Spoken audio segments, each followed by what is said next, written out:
UFO abductions. People around the world quietly share these stories, and many of them sound far beyond our imagination. All over the planet, UFO incidents have been reported. And here in Japan, there are 3 cases sometimes called Japan's Big Three UFO Incidents. They're barely known outside the country, yet each one is filled with details that seem almost impossible to believe.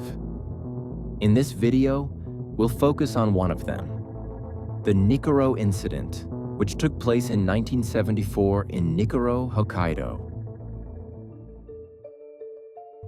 Around 3 a.m. on April 6, 1974, 29-year-old Yoshihiro Fujiwara, a farmer living in Nikoro, was awakened by his dog barking furiously and by someone pounding on the door. When he stepped outside to see what was happening, he saw something standing there. It was a being about 3 to 5 feet tall, its body shaped like a cross between a starfish and a human. Paralyzed with fear, Fujiwara could barely move. Then the being made a small motion with its arm-like limb. In the very next instant, Fujiwara was engulfed in a blast of hot air and felt his body being lifted off the ground, pulled backward into a UFO that was hovering over the field behind his house. Inside the craft, there was another being. Fujiwara says he was strapped down on something like a bed, unable to move. Then, directly in his mind, he heard a voice. "We will not harm you.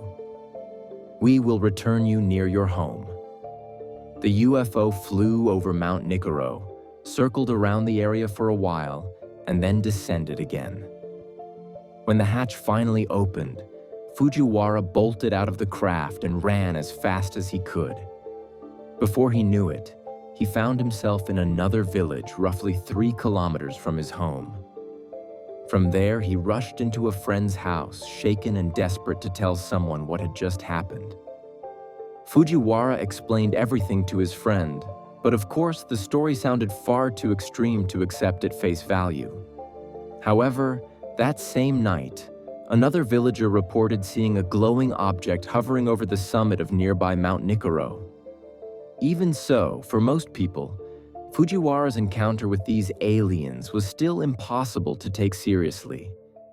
And yet, this first experience was only the beginning. 2 days later, on the evening of April 8th, Fujiwara was visiting a friend's house when his ears suddenly began to burn with heat. A sharp headache struck, followed by intense ear pain and a searing sensation in his fingertips. Then something even stranger happened.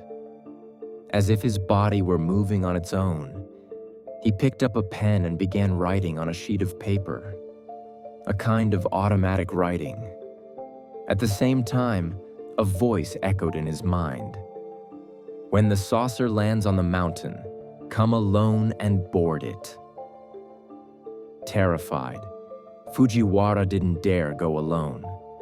Instead, he headed toward Mount Nikoro together with his friend. As they reached near the spot he had been told, however, Fujiwara felt strongly that from this point on he had to continue by himself. He left his friend behind and walked alone to the rendezvous point. There, just as before, a UFO was waiting for him. This time, Fujiwara didn't resist. He stepped into the craft of his own will. He later claimed that on this second journey, the UFO took him on a tour of space, 1 orbit around the moon and 2 orbits around the Earth. When the trip was over, he says he was thrown out onto the snow, where he lost consciousness. A friend eventually found him lying there and carried him back home. Once again, the story sounds unbelievable, but this time there was at least some supporting detail. That friend reported seeing a strange light in the sky moving erratically. Up, down, left, right, like a UFO. He also said there were footprints in the snow that suddenly ended at the edge of a cliff. Even so, Fujiwara's full account was still far too shocking for most people to accept. Fujiwara also claimed that during this second encounter, the beings implanted a transceiver behind each ear. From that day on, he was able to communicate with them telepathically. But his experiences still didn't end there. On the evening of April 13th, he was invited aboard a UFO for a third time. According to Fujiwara, this time they took him to Jupiter and to a moon called Titan.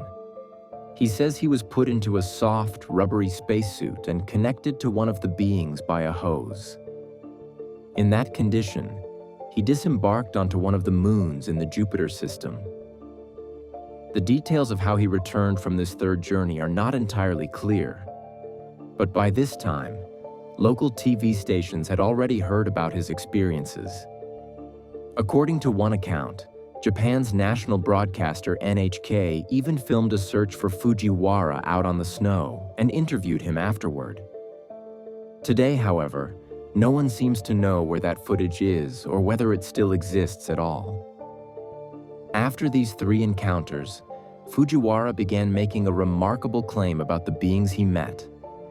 According to him, they were members of something called the Call Interplanetary Union. Their role was to lessen the impact of earthquakes, volcanic eruptions, and other natural catastrophes on Earth, to prevent unnecessary disasters from happening. He also claimed that his own psychic abilities had awakened through these encounters: telepathic communication, spoon bending, and even moving physical objects from one place to another.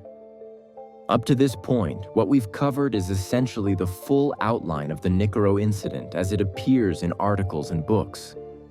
But in reality, the story doesn't end here. This is only the opening chapter.